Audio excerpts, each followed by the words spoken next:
Amarah publik tak terbendung. Unjuk rasa berujung ricuh karena pejabat dan wakil rakyat tak menggubris suara publik. Presiden Prabowo turun tangan, memastikan keadaan kembali kondusif sambil memupuk lagi kepercayaan publik akan pemerintahannya. Apakah ini akan berhasil? Saya Tifal Solesa, saja ulasan Istana. Suara-suara kritis masih terus bergema mengingatkan pemerintah dan wakil rakyat menjawab tuntutan rakyat. Gelombang tuntutan masif disuarakan sejumlah sivitas akademika di sejumlah kampus, bermuara dari keprihatinan akan kondisi bangsa. Presiden Prabowo Subianto turun tangan menangani gejolak. Prabowo menjamin aspirasi publik ditampung sekaligus meminta percaya terhadap kerja pemerintahannya. Situasi seperti ini, saya menghimbau semua masyarakat untuk tenang, untuk percaya dengan pemerintah yang saya pimpin. Pemerintah yang saya pimpin akan berbuat yang terbaik untuk rakyat kita. Semua keluhan-keluhan masyarakat akan kami catat dan akan kami tindak lanjuti. Negara juga memastikan hadir membuka ruang dialog. Presiden mengundang sejumlah pejabat seperti pimpinan partai politik dan 3 pimpinan parlemen ke Istana Kepresidenan Jakarta. Perwakilan buruh hingga tokoh lintas agama juga diundang ke istana. Resah dengan tingkah laku pejabat hingga undang-undang yang tak kunjung jadi prioritas. Presiden berjanji ruang demokrasi tetap terjaga dan beliau berjanji yang pertama, RUU perampasan aset segera dibahas dan juga RUU ketenagakerjaan yang diminta oleh buruh. Beliau minta kepada Ketua DPR untuk langsung segera dibahas oleh partai-partai dan setuju untuk segera dibahas. Kami bicara tentang pajak yang memberatkan rakyat, kami bicara tentang korupsi, kami bicara tentang kepongahan dan perilaku pejabat di ruang elit, flexing dan lain-lain. Kami bicara tentang kenaikan tunjangan DPR dan lain-lain. Presiden juga membuka pintu istana pada perwakilan mahasiswa yang diwakili Mensesnek pada Kamis 4 September. Bahwasanya 17+8 harus bisa diakomodir dan Pak Mendikti dan Pak Mensesnek pun mengiyakan untuk bisa mengakomodir setiap aspirasi yang sedang trending per hari ini gitu, 17+8 seperti itu. Wakil rakyat yang sejak awal unjuk rasa ditunggu suaranya membuka ruang dialog mendengar aspirasi perwakilan mahasiswa. Wakil Ketua DPR Sufmi Dasko Ahmad menjanjikan evaluasi menyeluruh.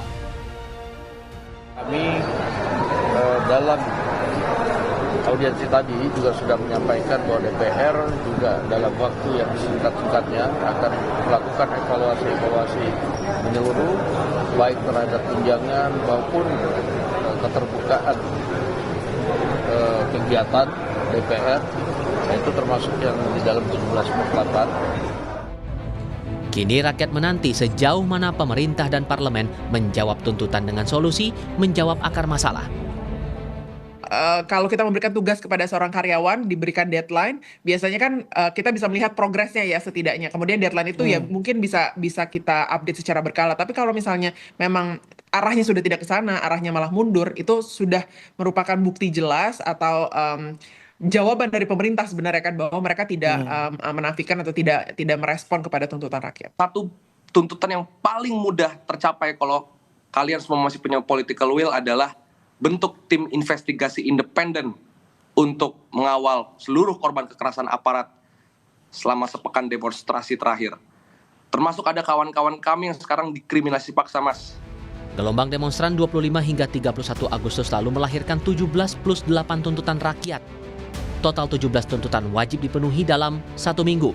Di antaranya bentuk tim investigasi independen kasus korban kekerasan dan pelanggaran HAM oleh aparat selama demonstrasi 28 hingga 30 Agustus. Hentikan keterlibatan TNI dalam pengamanan sipil, kembalikan TNI ke barak. Bebaskan seluruh demonstran yang ditahan dan pastikan tidak ada kriminalisasi demonstrasi.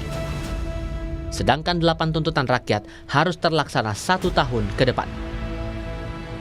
Seperti bersihkan dan reformasi DPR besar-besaran, reformasi partai politik dan kuatkan pengawasan eksekutif, susun rencana reformasi perpajakan yang lebih adil, sahkan dan tegakkan undang-undang perampasan aset koruptor.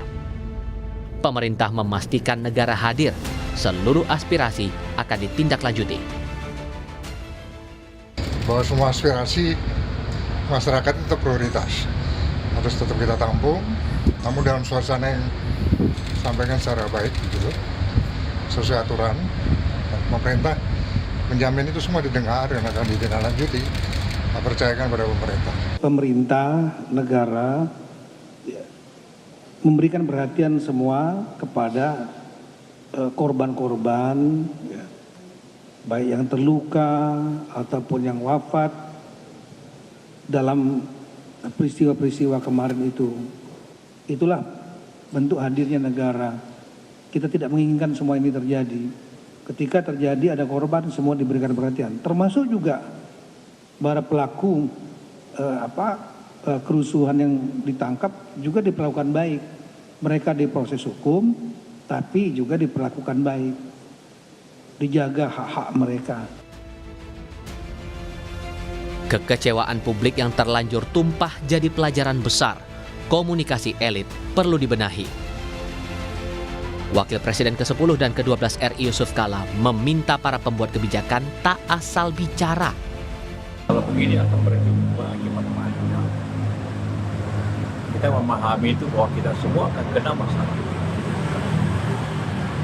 Dan tentunya bagi pada pejabat, para anggota DPR untuk menahan diri. Menjadi pelajaran yang besar. Jangan bicara asal-asal dan jangan menghina masyarakat juga. Ini semua yang menjadi penyebab daripada masalah.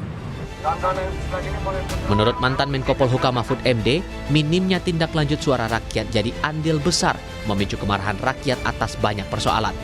Aspirasi masyarakat itu kan soal fasilitas DPR itu kan hanya salah satu pemicu. Banyak hal sebenarnya yang sekarang ini tertunda, yang ketika masyarakat berteriak itu dibilang iya saja, dibilang terkadang malah diejek dengan dengan sikap yang seperti mau melucu tapi tidak lucu gitu. Nah, itu kan sering sekali terjadi begitu. DPR itu adalah representasi dari rakyat. Guru Besar Komunikasi Politik UIN Jakarta Gun Gun Herianto menyebut unjuk rasa di banyak daerah membuktikan pejabat dan wakil rakyat tidak peka masalah rakyat. Sensitivitas retoris ya dari pejabat politik baik di legislatif maupun di eksekutif itu sangat perlu dan signifikan perannya. Ini kan ada basis persoalan mendasar Magister, yaitu soal ketidakadilan, ketidakpastian, ketidaknyamanan yang berlangsung di tengah masyarakat. Dan itu membentuk gap ya komunikasi. Dan itu kemudian seperti disiram ya oleh bensin, api yang membara itu dengan pernyataan yang menurut saya tidak sensitif sekaligus kehilangan logiknya. Tokoh lintas agama mengimbau para pejabat publik mawas diri. Mereka juga menyerukan damai dan merajut kembali persaudaraan. Jangan tercerai-berai. Kesimpulan saya ya para pemimpin di negeri ini ya mengaca lah gitu ya. Kalian kali ini menjadi pemimpin kan adalah karena dipercaya oleh rakyat. Tetapi kalau udah jadi pemimpin, jadi anggota DPR ya jagalah amanah gitu kan. Saya menghimbau agar umat khususnya di wilayah Keuskupan Agung Jakarta tetap menjaga kejernihan dan keteguhan sikap. Yang kedua, mempererat solidaritas sosial masyarakat untuk kesejahteraan bersama. Ketiga, sebagai warga negara dalam peran yang berbeda-beda, kita diajak, kita dipanggil untuk memikul tanggung jawab sejarah yang terumuskan di dalam pembukaan Undang-Undang Dasar 1945. Demonstrasi jadi ruang yang terbuka dan tak bisa dibungkam demi keadilan sosial. Jangan abaikan suara publik. Jadilah pemimpin yang mendengar. Tapi demonstrasi juga harus bermartabat. Tahan diri, jangan terprovokasi. Mari saling jaga. Menjaga Indonesia. Untuk ulasan Istana, Tifal Solesa, Anggi Mentarwan, Kompas TV.